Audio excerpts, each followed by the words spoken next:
I guess there's no doubt why he won all those national championships. What a stud, man. My first recollection of Dave Wilcox was at Autzen Stadium in November of 1975. I was living in Portland with my family. We came down to watch the mighty Vikings in the state championship. I didn't know what a Viking was at that time, but I certainly knew what a Dave Wilcox was. My mom, Denny Peterson, in her cool demeanor, she pointed nonchalantly over to Dave and said, "You want to meet Dave Wilcox?" Duh. Of course I did. I wore 49er pajamas. I watched him on TV when we played backyard football. I was linebacker and I was number 64. My mom said you could meet him at halftime. So while, two quarters was going on, I was glancing at Dave and I was practicing my introduction. "Mr. Wilcox, Dave, hey stud." Would he shake my hand? I heard his hands were huge. Finally it was halftime and I ran up a bunch of steps and I ran over and I ran down a bunch of steps. Finally he was looking up at me and I looked up at him and he looked down at me and I said, "Hi, Mr. Wilcox. My mom is Billy Jacobs and my dad is Denny Peterson."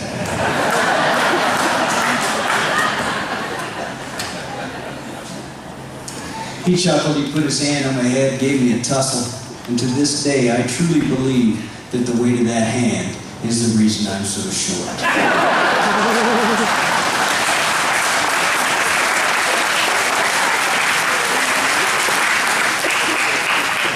This summer I had the opportunity to go out to the Wilcox family reunion, and I got to visit with a lot of his family members, and I got to visit with Dave, and I asked Dave, I said, "Dave, out of all those people you played ball with," I said, "who's one guy I should call up to get a story?" He said, "You ought to just call Lloyd Turner." Lloyd, I wasn't going to do this, but damn it, we're third cousins, I'm going to tell it anyway. So Dave plays with all staters, all Americans, all pros. He's got 20 years of football, played 1,000 teammates, and he picks this scrawny little guy, as scrawny as I am, didn't even play football, to tell stories about him. I truly respect you too, Lloyd Turner, and we'd like to hear from you.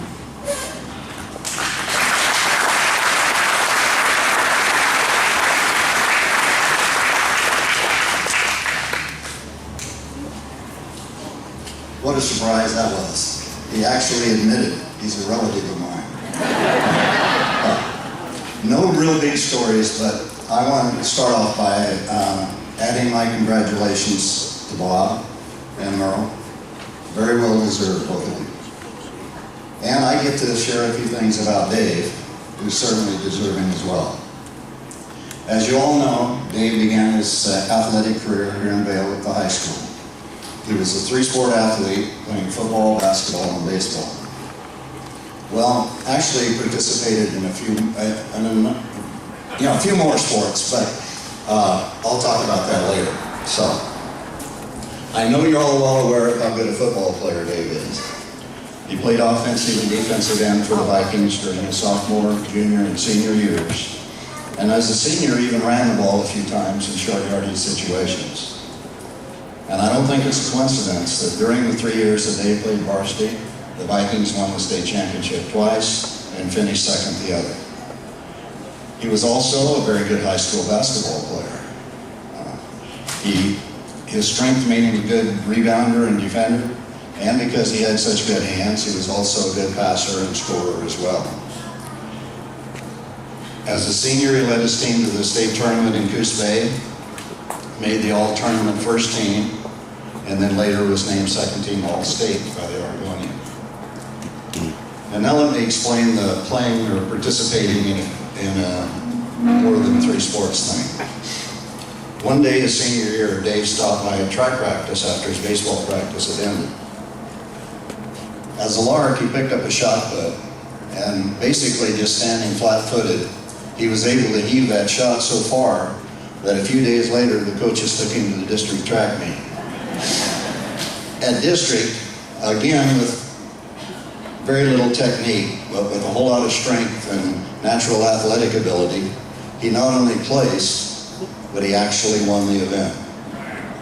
So let's see.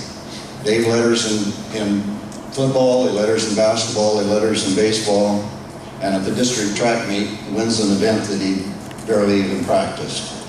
So I think it's safe to say that he was a pretty good high school athlete. Definite understatement there. Naturally, Dave was offered scholarships by several colleges, and he chose to go to Boise Junior College to play football for Coach Lloyd Smith. He excelled there as well, again playing both offensive and defensive end. And there's an almost unbelievable statistic that I think demonstrates how dominant he was as a defensive end. In his sophomore year at Boise, Dave blocked an incredible, unbelievable 8 punts.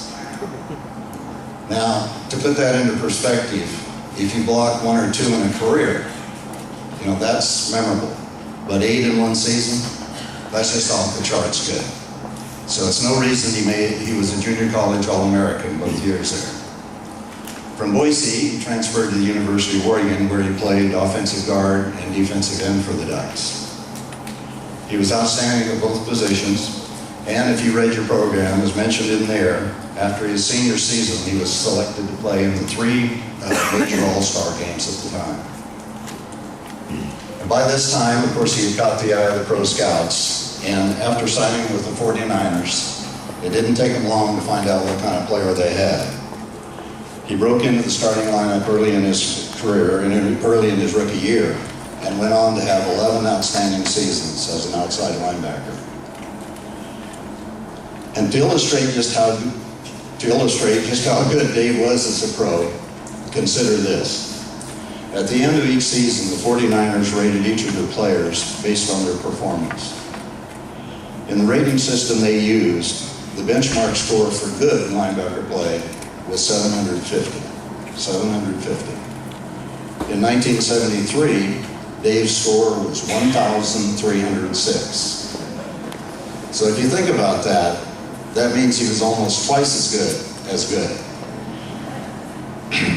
He was so good, in fact, that when Paul Zimmerman, the longtime football writer for Sports Illustrated, named his all-time NFL team, one of the 2 outside linebackers was Dave Wilcox.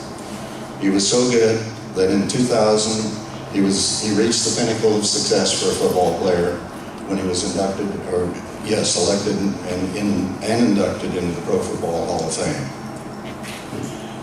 And this is kind of a recurring theme, I think, tonight, but I have to say this.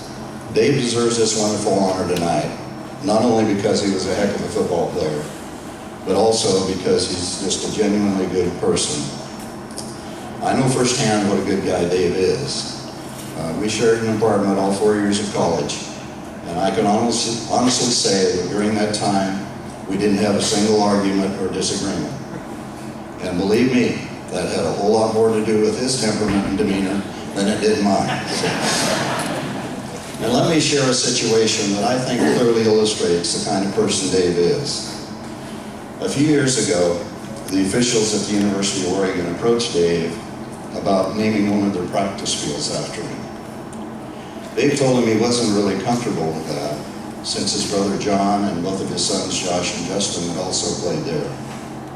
As a result, the field is named not Dave Wilcox Field, but rather the Wilcox Family Field. Yes, despite all his success, Dave has remained humble and certainly hasn't forgotten his roots. I'm pretty sure he thinks of himself as just a farm boy from Vail, rather than as a former football star. So it is with great pleasure that I introduce one of the greatest linebackers of all time, and the pride of Wilcox, Dave Wilcox.